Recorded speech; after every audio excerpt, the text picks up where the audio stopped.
महायज्ञ हो रहा है, आप लोग देख रहे हैं।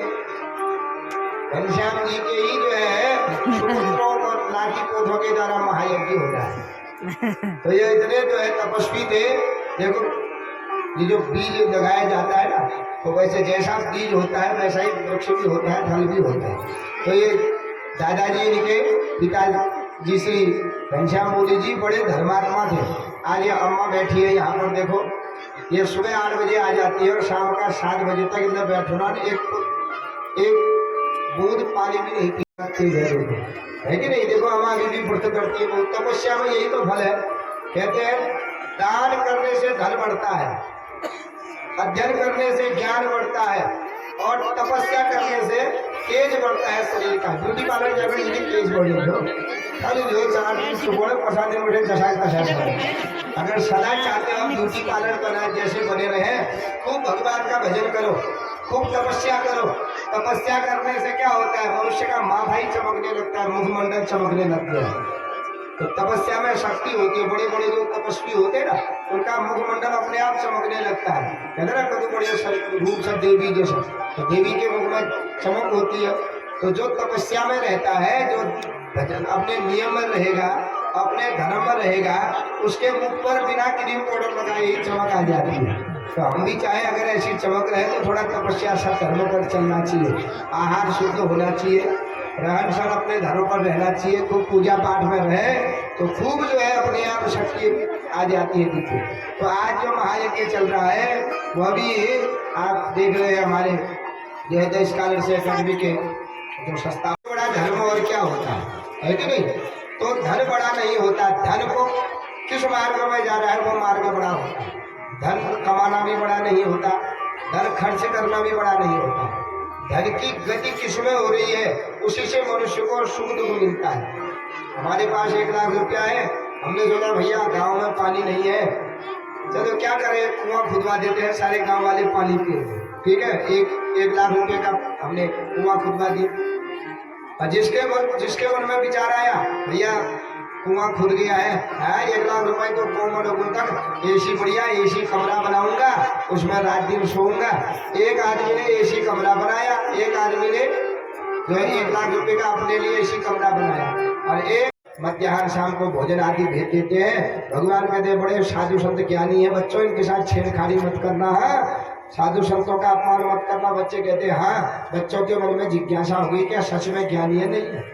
आयन की परीक्षा लेते हैं। जाम्बवती पुत्र शाम्ब जो सुंदर स्त्री का जैसा था, उनको गर्भवती बनाया, पेट में कपड़े बांध करके ले गए। साधुओं से कहा महाराज हमारी भाभी है, बड़ी चिंता में है, लड़का होगा कि लड़की होगा जरा बताइए। कोई आंख बंद करे, कोई गणना करे, कोई नाड़ी पकड़े, कोई कुछ करे, ध्यान लगावे। समझ गए तुम बालो बालिशमती, बच्चों तुम जैसे बच्चे हो वैसी बातें कर रहे हो, शर्म नहीं आती, भागो यहाँ से। बच्चे के देखो जानोगे तभी तो कहोगे, पेट बैठे खाते पीते हो, तुमको क्या जानते हो। दुर्वासा ऋषि ने कहा हम कुछ नहीं जानते, अब जानेंगे, रुको इधर आओ। हाथ में पकड़ा पानी दे दिया श्राप, तुम्हारी भाभी का न लड़का होगा न लड़की होगी, एक ऐसा लोहे का पिंड होगा जो तुम्हारे सारे यदुवंश का नाश करेगा। भाई भी हुए, घर जाकर के कपड़े खोले, लोहे का पिंड उग्रसेन को बताया, भगवान को बताया। अब क्या किया जाए, श्राप भी मिल गया है, उसको कस करके और जैसे कद्दू कस करते हैं, कस करके समुद्र में डाल दिया, वही एर का घास बन गई। एर का मानी एक होता है कुश, एक होता है कुश का छोटा बड़ा भाई कांस, एक एर का होते जैसे बड़ी बड़ी झोपड़ियां बनती है समुद्र में, बड़ा धारदार होता है। लास्ट में जो कील बची अंत बचती है वो समुद्र में फेंक दी, किसी मछली ने निगल लिया उसको, मछली को किसी मछुआरे ने पकड़ लिया, मछुआरे ने वो मछली का पेट विदीर्ण किया, तो कील है वो कील किसी बाण बनाने वाले को दे दी, बाण बनाने वाले ने बाण बना करके वो बेच दिया। तो फिर भगवान भी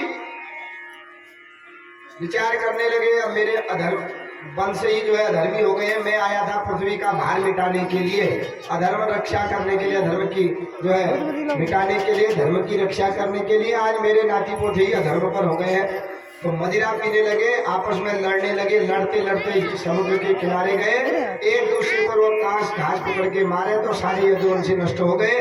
भगवान भी कहते हैं अब मेरा काम हल्का हो गया, तो मेरा वंश ही नष्ट हो गया, माने पृथ्वी पाप विमुक्त हो गई है, मेरा भी समय हो गया है। उद्धव जी से कहा, उद्धव जी आज से 7वें दिन या मथुरा जो है द्वारिका नगरी समुद्र में डूब जाएगी, तुम हमारी पटरानियों को ले जा करके मथुरा चले जाओ।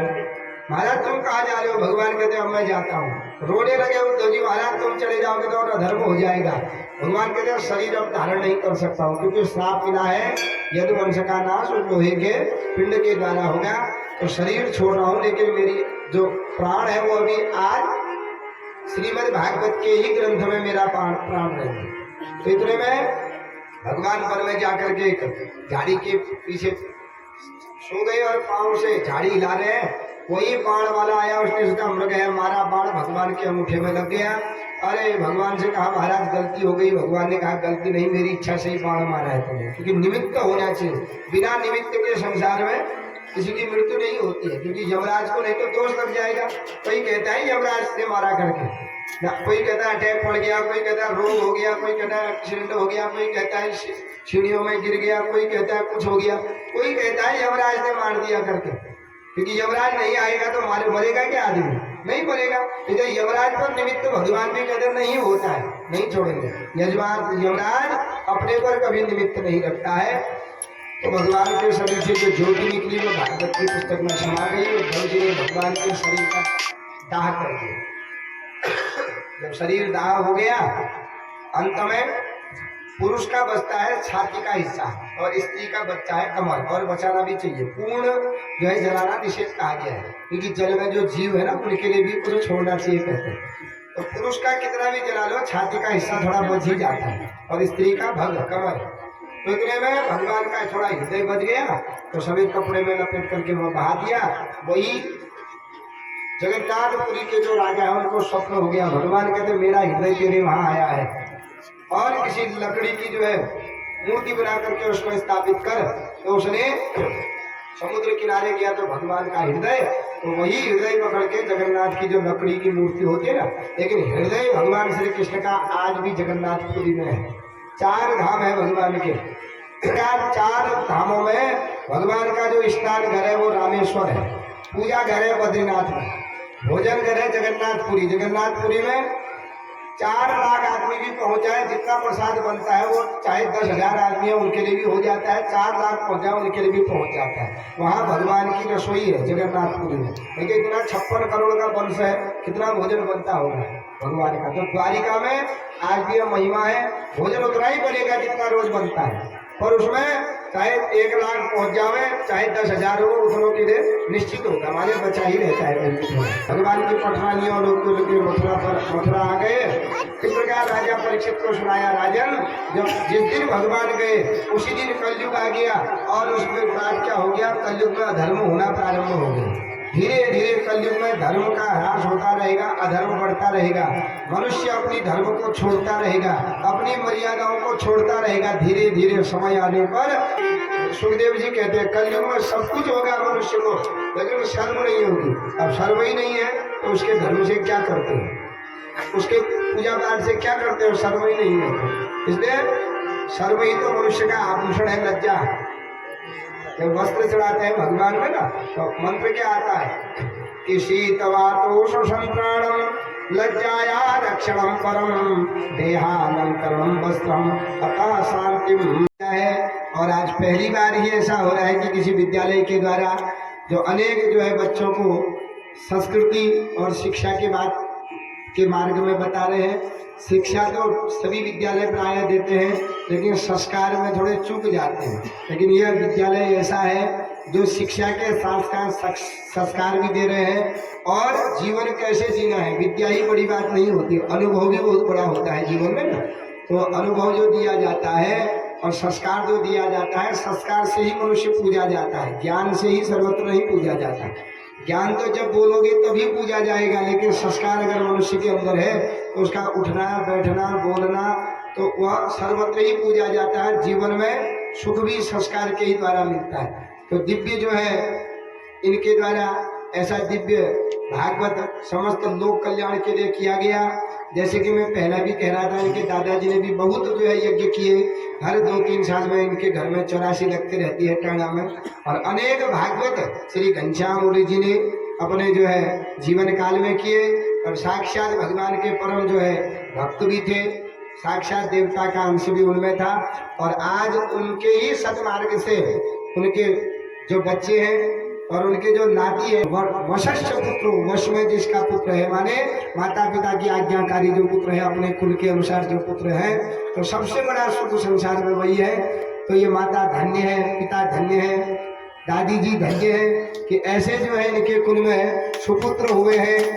अमित जी और अजय जी, नाम भी दोनों के अमित और अजय है, और नाम ही अजय है, आप देख रहे हैं। और दूसरे अमित माने अमृत है साक्षात। तो आज उन्होंने ऐसा भागवत रूपी अमृत जो है इस स्थान पर हम सबको पिलाया है। तो भगवान से यही प्रार्थना करते हैं, आप खूब दीर्घायु रहें, खूब ऐसे जो है आपका यश सर्वत्र फैलता रहे, अपने दादाजी पिताजी का नाम, आप कुल का नाम रोशन करते रहे। पुत्र वही होता है जो माता पिता का नाम रोशन करे। माता पिता से पुत्र जाना जाए ये बहुत बड़ी बात नहीं है। पुत्र से अगर माता पिता जाने जाते हैं तो इसमें माता पिता का अहुवाक्य है। तो धन्यो माता पिता, धन्य माता धन्य है, पिता धन्य है। जैसे ऐसे जो है राम लक्ष्मण रूपी पुत्र को जन्म दिया, जो सारे जो है हमारे क्षेत्र का कल्याण कर रहे हैं। इनकी जो शिक्षिकाएं हैं, टीचर जो बहन हैं, बच्चे हैं, सब लगे हैं, तब ये महायज्ञ पूर्ण हो गया। भगवान आप सबकी कामनाओं को पूर्ण करें। और हम महाराज बाबा जी को भी प्रणाम करते हैं, श्री महाराज जी को, जिन्होंने आज अपने तपोबल के द्वारा ऐसा दिव्य भ्रमणीय स्थान बनाया है। देखो पैसा सब कमाया, लेकिन कितना दिव्य स्थान महाराज ने बनाया है। और हर श्रावण में महाराज जी आप जानते ही हैं कि हम लोगों का कल्याण करने के लिए ही भागवत पुराण आदि लगाते रहते हैं। तो ऐसे संत हैं, तो ऐसे संतों ने 1-1 रुपया जोड़ करके आज इतना कैसा दिव्य जो है मंदिर मैया का बनाया है और कितनी सुंदर व्यवस्था की है। तो भगवान उनको भी जो है दीर्घायु रखे। वो तो स्वयं तो मुक्त हो चुके हैं, क्योंकि गृहस्थ है नहीं, मुक्त हो चुके हैं, पर हम लोगों की मुक्ति के लिए वो हर वर्ष जो है ये पुराण लगाते रहते हैं, जिससे हमारा कल्याण हो सके। तो हम उनको भी प्रणाम करते हैं। इस भाव से आप आए, भगवान आप सबकी मनोकामनाओं को पूर्ण करें। खूब आपके घर में रिद्धि सिद्धि हो गए, धन संतान की वृद्धि हो गए। सबने अपना अपना सहयोग दिया, किसने तन के द्वारा, किसने मन के द्वारा। खूब आप लोग जो है कोई आटा भी लाया है, उन्होंने दान दिया यहाँ। भगवान खूब उसका 1000 गुना आपके घर में देवे। खूब आप लोगों के घर में रिद्धि हो गए, सिद्धि हो गए, सदा सुख शांति बनी रहे। भगवान की कृपा आप सबके ऊपर बनी रहे। बोलो सच्चिदानंद भगवान की जय।